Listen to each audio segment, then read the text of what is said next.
हाँ भाई नमस्कार, स्वागत आप सभी का BD sir fire coaching classes Narnaul Haryana. आज हम आप सभी की डिमांड पर जो उत्तरी कमांड फायरमैन भर्ती है उसका कंप्लीट फायर का जो सिलेबस है आज से हमने 0 लेवल से स्टार्ट कर दिया। बहुत सारे स्टूडेंट की डिमांड थी तो बिल्कुल 0 लेवल से हमने जो क्लास है फायर की आज से शुरू कर दी है और बिल्कुल 0 से और एक हाई लेवल तक इस क्लास को हम लेकर के गए। तो जिस भी कैंडिडेट ने जिस भी अभ्यर्थी ने फॉर्म को अप्लाई कर रखा है तो आज से प्रॉपरली जो क्लास है वो अटेंड करना शुरू कर दें। आज जो क्लास हम आप सभी के समक्ष लेकर के आए हैं सारे क्वेश्चन लेटेस्ट अपडेट वाले क्वेश्चन हैं या हम बोल सकते हैं सामान्य फायर के जो क्वेश्चन है वो आज लेकर के आए। क्लियर है? तो जो भी कैंडिडेट जिस भी अभ्यर्थी ने उत्तरी कमांड, कौन सा उत्तरी कमांड फायरमैन भर्ती,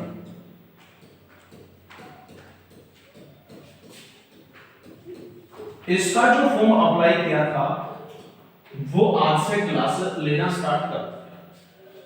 पोस्ट की अगर हम बात कर रहे हैं टोटल जो पोस्ट इसके अंदर होने वाली है वो टोटल 14 पोस्ट इसके अंदर होने वाली है।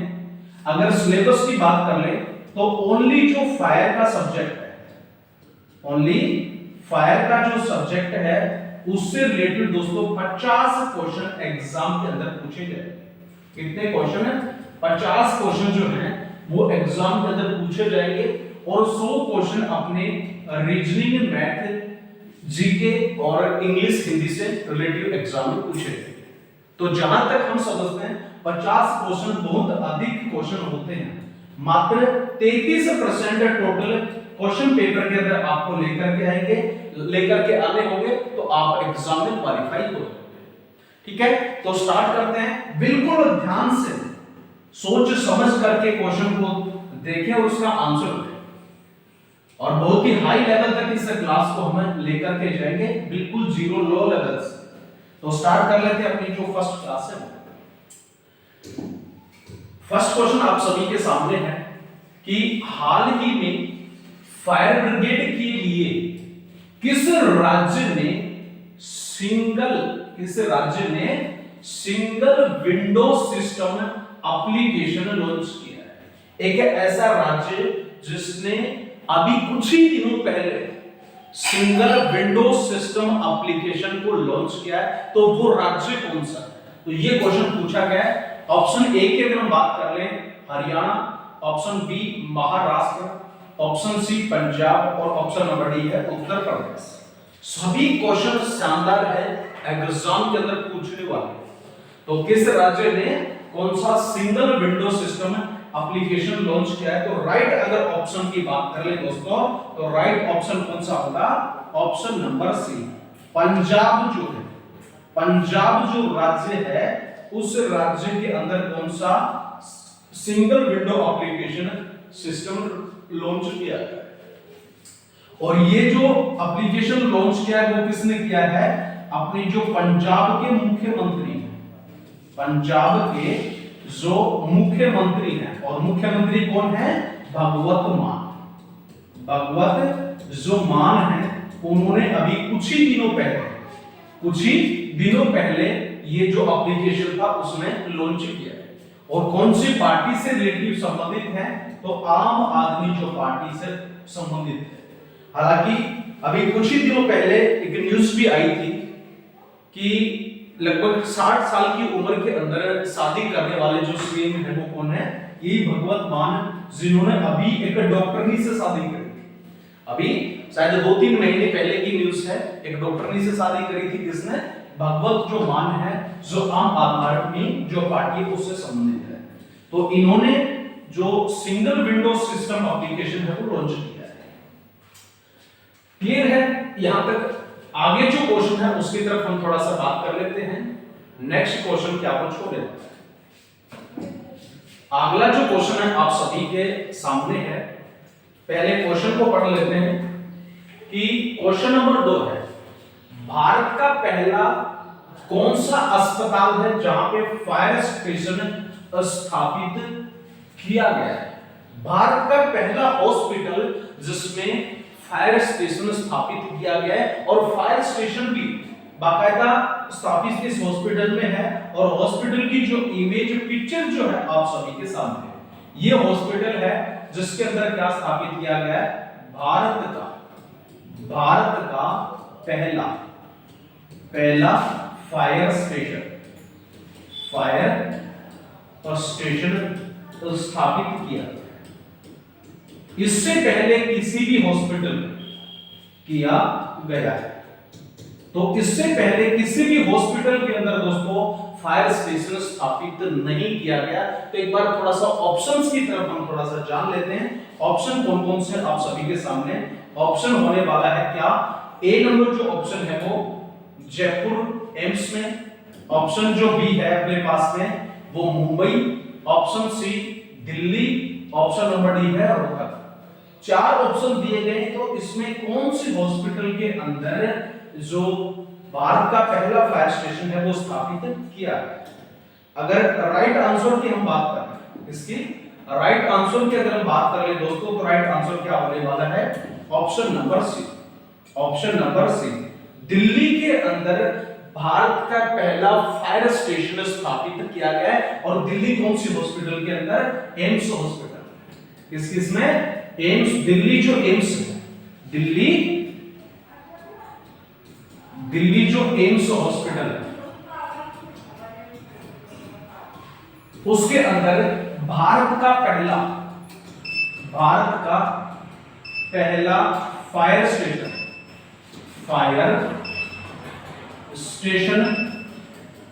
स्थापित किया गया।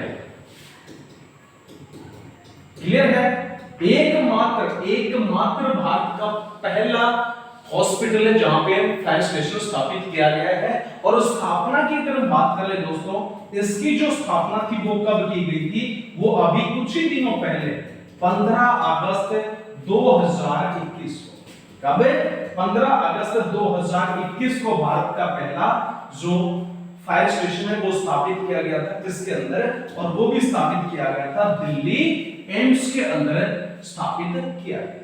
क्लियर है, और इससे रिलेटेड जो चीजें हैं उनके ऊपर थोड़ा सा हम बात कर रहे हैं। नोट करने वाली जो चीजें हैं वो 8 हॉस्पिटल और होंगी आने वाले समय के अंदर और होंगी जिसके अंदर क्या स्थापित होगा, यही भारत का फायर जो स्टेशन है वो स्थापित होगा। और टोटल जो हॉस्पिटल वो कितनी होंगी, 8। क्लियर है सारी चीजें। अभी 15 अगस्त के दिन इसको जो है वो शुरू किया गया था, प्रारंभ किया गया था। क्लियर चीजें सारी। उसके बाद में अगला जो क्वेश्चन है उसकी तरफ थोड़ा सा हम बात कर लेते हैं। तीसरा जो क्वेश्चन है, हालांकि सभी क्वेश्चन बहुत ही शानदार मस्त क्वेश्चन है जो एग्जाम के अंदर पूछे जाने वाले हैं। तीसरा जो क्वेश्चन है वो आप सभी के सामने है, ठीक। तीसरा क्वेश्चन है क्वेश्चन नंबर 3। उड़ीसा के अंदर फायर एंड डिजास्टर अकादमी के परिसर के अंदर कौन सा पार्क स्थापित किया गया। उड़ीसा जो राज्य है उसके अंदर क्या किया गया, फायर एंड डिजास्टर अकादमी है, उसके परिसर में एक पार्क स्थापित किया गया अभी कुछ ही दिनों पहले। तो वो जो पार्क है वो कौन सा है, हालांकि पार्क आप पिक्चर के अंदर देख पा रहे हैं, बहुत ही सुंदर आपको दिखाई दे रहा है। तो इसी पार्क की स्थापना की गई थी अभी कुछ ही दिनों पहले। तो ये जो पार्क है वो स्थापित कहां पे किया है, तो एक बार थोड़ा सा जान लेते हैं इसके बारे में। तो ये जो नाम है वो कौन सा होगा, पहले इसके बारे में थोड़ा सा डिटेल हम जान लेते हैं। ये जो पार्क था, ये जो पार्क जो था, इसकी स्थापना की बात अगर हम दोस्तों करें तो इसकी स्थापना हुई थी 5 जनवरी। कब हुई थी, 5 जनवरी सन 2021 को इसकी स्थापना की थी। इसके भारत का पहला फायर पार्क कौन सा है, भारत का पहला फायर पार्क। तो ये क्वेश्चन तो क्लियर है कि परिसर के अंदर जो स्थापित पार्क है वो कौन सा है या उसको हम किस नाम से जानते हैं। तो भारत का क्या स्थापित किया गया था, पहला फायर पार्क स्थापित किया गया। क्लियर है। 5 जनवरी 2021 को अगर हम इसकी बात कर लें कि क्यों प्रारंभ किया गया था, इसका रीजन क्या था, तो इसकी अगर हम बात कर लें कि व्यक्तियों के अंदर क्या चीज है, व्यक्तियों में फायर सेफ्टी की जागरूकता उत्पन्न करने के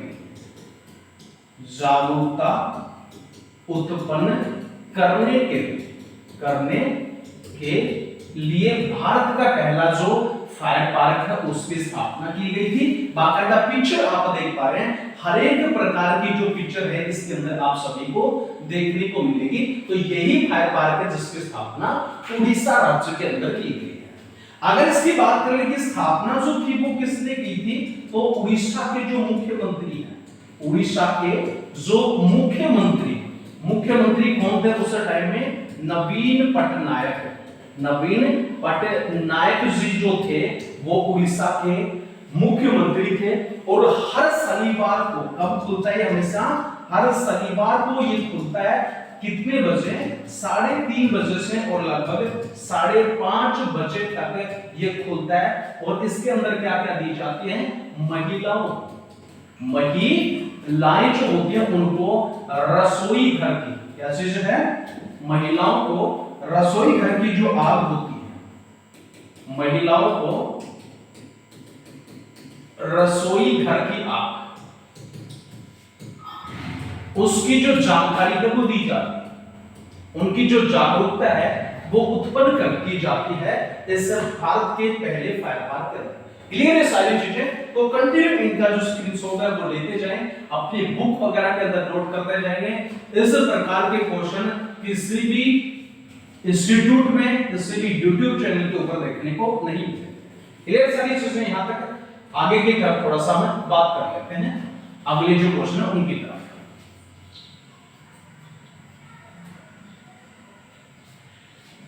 अब इसी से रिलेटेड थोड़ा सा क्वेश्चन और की बात कर लेते हैं। फायर मोस्ट इंपोर्टेंट क्वेश्चन है। फायर जो शब्द है या फायर की अगर हम बात कर लें तो वो कौन सी अनुच्छेद या कौन सी अनुसूची से संबंधित है। तो फायर जो है वो कौन से अनुच्छेद या कौन सी अनुसूची से संबंधित है। तो ये सारी जो चीजें हैं वो भी आप सभी को पता होना चाहिए। दोस्तों अगर हम बात कर लें आर्टिकल के बारे में, अनुच्छेद 243 के भाग कौन से, डब्ल्यू के अंदर आग से जो अपनी नगर पालिका है उसकी सारी की सारी जो चीजें हैं वो किसके, अनुच्छेद 243 भाग डब्ल्यू के अंदर देखने को मिलेगा। ठीक है। आर्टिकल अनुसूची की अगर हम बात कर लें तो कौन सी, 12वीं जो अनुसूची है, 12वीं अनुसूची जो है वो किससे संबंधित है, नगर पालिका से संबंधित है। दोस्तों क्या चीज है, अपनी जो 12वीं अनुसूची है वो। क्लियर है ये चीजें, बहुत ही मोस्ट इंपोर्टेंट चीजें हैं। एक भी क्वेश्चन एग्जाम से रिलेटेड आपका नहीं छोड़ा जाएगा, तो सभी क्वेश्चन आप कंटिन्यू नोट करते चलिए। क्लियर है। उसके बाद अगला जो क्वेश्चन आप सभी के सामने आता है कि नेक्स्ट क्वेश्चन है कि 4 नंबर, श्रीनगर जो है उसमें फायर स्टेशन की स्थापना कब हुई थी। जम्मू कश्मीर के अंदर श्री जो नगर है उसमें फायर स्टेशन की स्थापना कब हुई थी। बाकायदा पिक्चर आप सभी के सामने लगी हुई है। ये फायर स्टेशन है कौन सा, श्रीनगर। कौन सा है, श्रीनगर फायर स्टेशन। तो इसकी स्थापना की उसने बात करी है कि श्रीनगर जो फायर स्टेशन है उसकी स्थापना कब हुई थी। ठीक है। एक बार थोड़ा सा हम क्वेश्चन के ऑप्शंस की तरफ बात कर लेते हैं, फिर बात कर लेंगे आंसर जो है उसकी तरफ। क्लियर। ऑप्शन नंबर जो फर्स्ट होने वाला है दोस्तों वो कौन सा होगा, ऑप्शन नंबर फर्स्ट है 1803। फर्स्ट ऑप्शन क्या बोलता है, 1803 के अंदर इसकी स्थापना हुई थी। ऑप्शन बी 1822 के अंदर, सी 1893 में और ऑप्शन नंबर डी है 1806। श्रीनगर फायर स्टेशन की स्थापना कब हुई थी? दोबारा क्वेश्चन हम लिख देते हैं यहाँ पे। क्वेश्चन जो नंबर है 5 है या 6 है, जो भी क्वेश्चन नंबर जैसे 5 है, श्रीनगर फायर स्टेशन की स्थापना, फायर स्टेशन की जो स्थापना है वो कब हुई थी? कब हुई थी? ये क्वेश्चन है आप सभी के सामने, और इसका जो राइट ऑप्शन या आंसर दोस्तों होने वाला है वो कौन सा होगा? Option C is the right answer. 1893 के अंदर क्या हुई थी? 1893 के अंदर जो मुंबई फायर इसकी श्री जो नगर है, श्री नगर जो फायर स्टेशन है उसकी स्थापना हुई थी, उसकी स्थापना हुई थी। क्लियर है दोस्तों? यहां तक ये सारी जो चीजें हैं वो क्लियर होंगी। अगर बात कर ले 1803 के अंदर, तो 1803 में कौन सा की मुंबई जो fire station, Mumbai fire station की स्थापना हुई थी। अगर बात कर ले 1822 के अंदर, तो कोलकाता फायर स्टेशन की जो स्थापना है वो हुई। क्लियर है? अगर बात कर ले 1896 के अंदर, तो दिल्ली, कौन से की? Delhi fire station. ठीक है, ये सारे जितने भी जो क्वेश्चन है बहुत ही मोस्ट इंपोर्टेंट क्वेश्चन है, इन सभी को आप कंटिन्यू नोट करते हैं चलिए। क्लियर है? आगे जो है क्वेश्चन उसके तरफ थोड़ा सा बढ़ते हैं, तो इन सभी चीजों को आप स्क्रीनशॉट ले लें या फिर अपने जो है कंटिन्यू नोट करते हैं। और इसके साथ साथ जो भी कैंडिडेट जिन्होंने अभी वीडियो लाइक नहीं की, तो आप सभी से रिक्वेस्ट है एक बार वीडियो को लाइक जरूर कर दें। ठीक है, अगला जो क्वेश्चन होने वाला है आपके पास में कि आप एक जलती हुई जो मोमबत्ती है, क्या है? आप एक जलती हुई मोमबत्ती को हाथ से उसकी रक्षा करते हुए ले जाते हैं, तो उसकी लो किस दिशा में झुकती है? कहने का मतलब है जैसे ये अपने पास में जो पिक्चर है उसके अंदर एक मोमबत्ती है। अगर इस मोमबत्ती को, हवा चली हुई है, मोमबत्ती को अगर हम हाथ लगा करके यूं और इसको लेकर के चलते हैं, तो इसकी जो लपटें हैं, इसकी जो फ्लेम है, आपकी जो लपटें हैं, वो किस दिशा की तरफ जाएंगी? तो ये क्वेश्चन बिल्कुल सिंपल क्वेश्चन है, वो हमने पूछा। क्लियर है? तो ये चीज हमें पता होनी चाहिए कि जब जलती हुई मोमबत्ती को हम हवा के अंदर लेकर के जाते हैं हाथ के साथ ढक करके, तो उस दौरान उस मोमबत्ती की जो लपटें हैं वो किस दिशा के अंदर जाएंगी? तो ये चीज हमें चेक करना है। तो ऑप्शंस की थोड़ा सा हम बात कर लेते हैं। ऑप्शन नंबर फर्स्ट है पीछे की तरफ जाएंगी, ऑप्शन बी है आगे की तरफ जाएंगी आपकी लपटें, ऑप्शन सी सीधी जाएगी, और ऑप्शन नंबर डी है कहीं पर भी नहीं जाएगी। एक मोमबत्ती है जलती हुई और उसको यूं हाथ से ढक करके हम आगे की साइड में लेकर के जाते हैं, तो उसका जो फ्लेम, आपकी जो लपटें वो कौन सी दिशा के अंदर जाएंगी? बिल्कुल सिंपल सा जो क्वेश्चन है वो पूछा है दोस्तों, तो कहां पे जाएंगी? पीछे की side. Option A is the right answer. पीछे की साइड में, किस साइड में? पीछे की साइड में, पीछे की साइड के अंदर क्या जाएगी? जो मोमबत्ती है, क्या है? मोमबत्ती की जो लपटें हैं, लपटें हमेशा किस साइड में जाएंगी? हमेशा पीछे की साइड जाएंगी। क्योंकि इसका जो क्यों जाएंगी, तो ये कौन सा नियम है? तो आपको जो है आंसर कमेंट सेक्शन के अंदर देना है।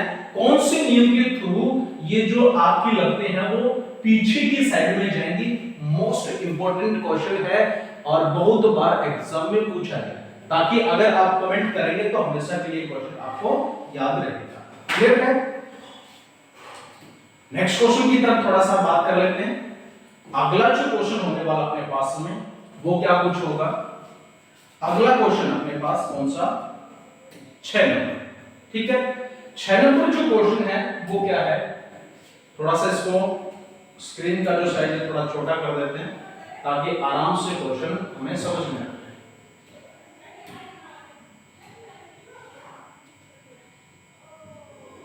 अगला जो क्वेश्चन है कि अधिकतर जो आग होती है आग को बुझाने के लिए अधिकतर पानी का इस्तेमाल क्यों किया जाता है? यानी कि जब भी आग लगती है तो अधिकतर किसका यूज लेते हैं? पानी का यूज लेते हैं।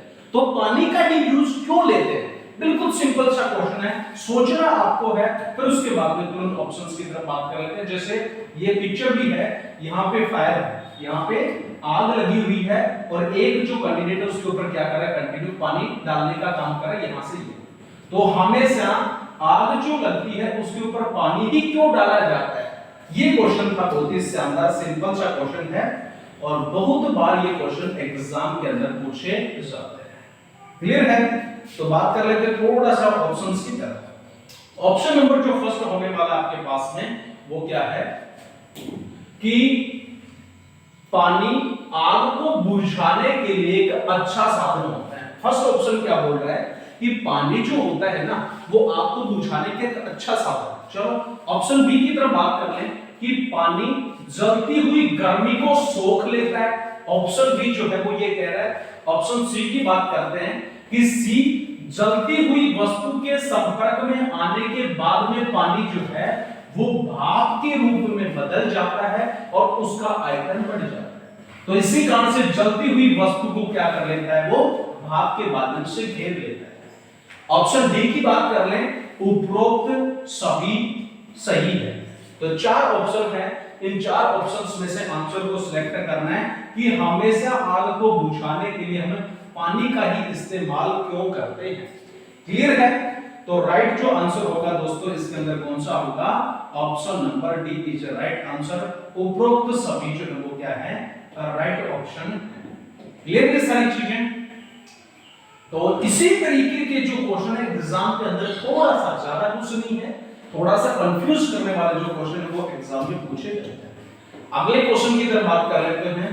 7 नंबर क्वेश्चन है कि एक पौंड जो डीजल होता है उसको जलाने के लिए कितने पौंड एयर हवा की आवश्यकता पड़ती है? एक पौंड जो डीजल होता है उसको जलाने के लिए कितने पौंड ईंधन या हवा या एयर की आवश्यकता हमें पड़ती है? तो ऑप्शन की बात कर लें। ऑप्शन ए है 5 pound, option B 8, option C 14 और ऑप्शन नंबर जो डी है अपने पास में क्या होगा? 20 पौंड। ठीक है? तो ये चार ऑप्शन है, इसमें से आंसर को हमें सिलेक्ट करना है। तो राइट जो आंसर दोस्तों इसके अंदर होने वाला है वो कौन सा होगा? राइट होगा ऑप्शन नंबर सी।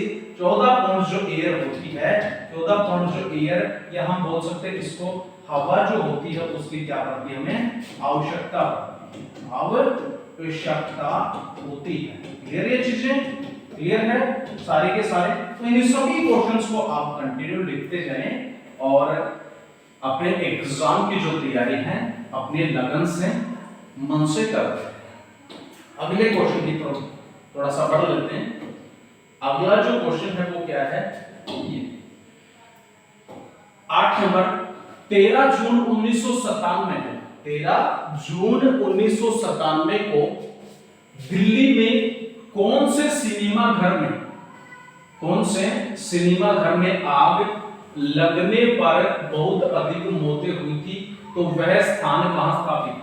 तो सॉरी, यहाँ पे जो स्थान है वो बाकायदा ऑप्शन में लिख दिया है। ठीक है? तो यहाँ पे स्थान नहीं होगा।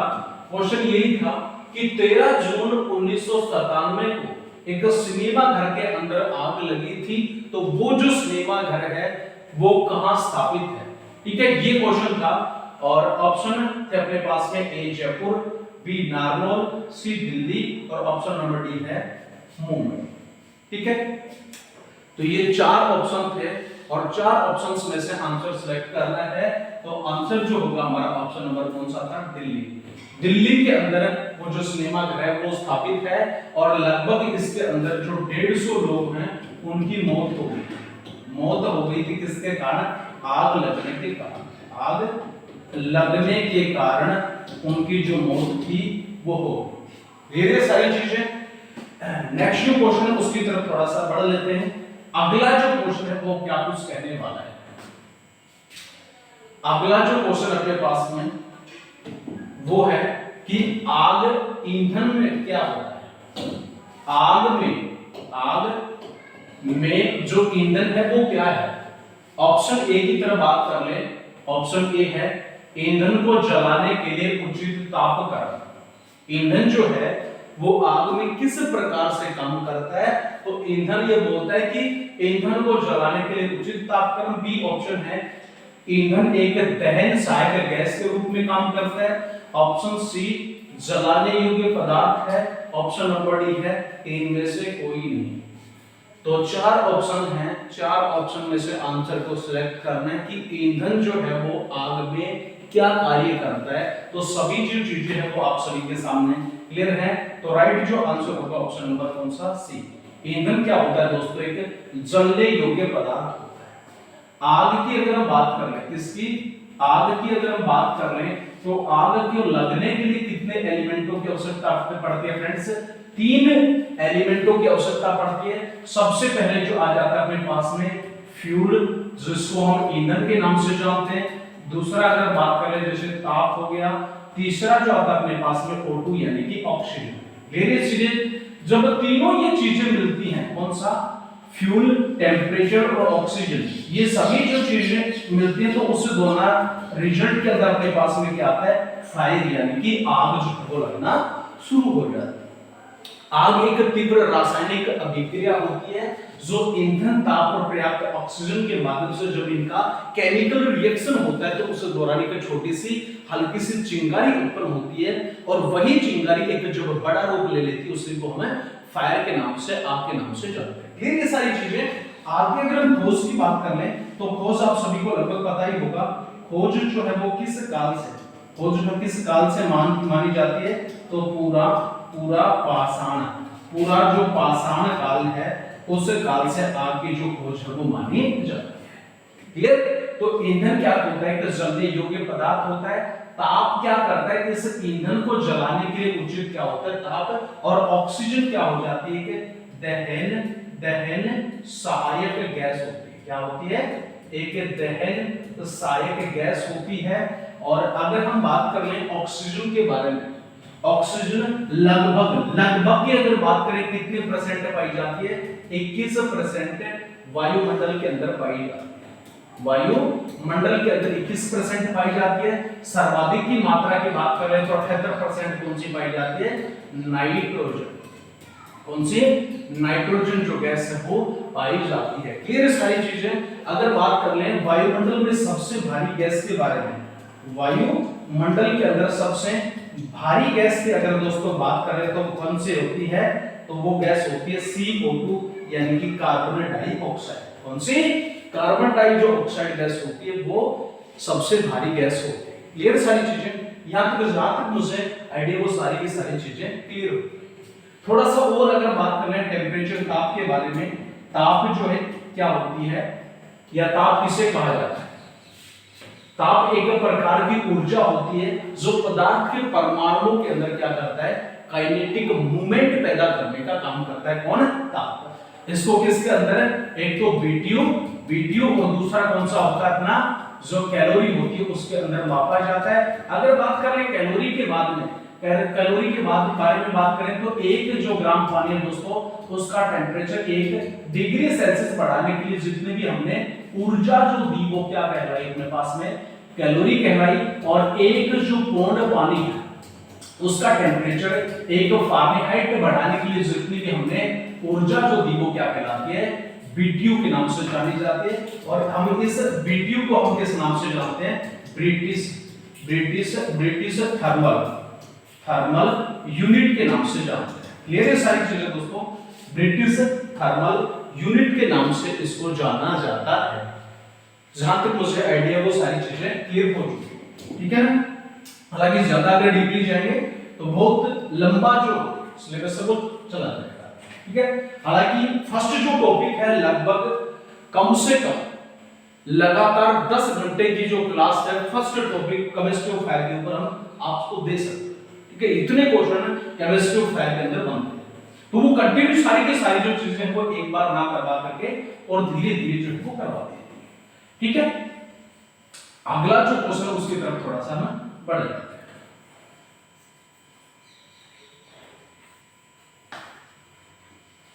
अगला जो क्वेश्चन आता है अपने पास में, लास्ट एंड फाइनल क्वेश्चन है कि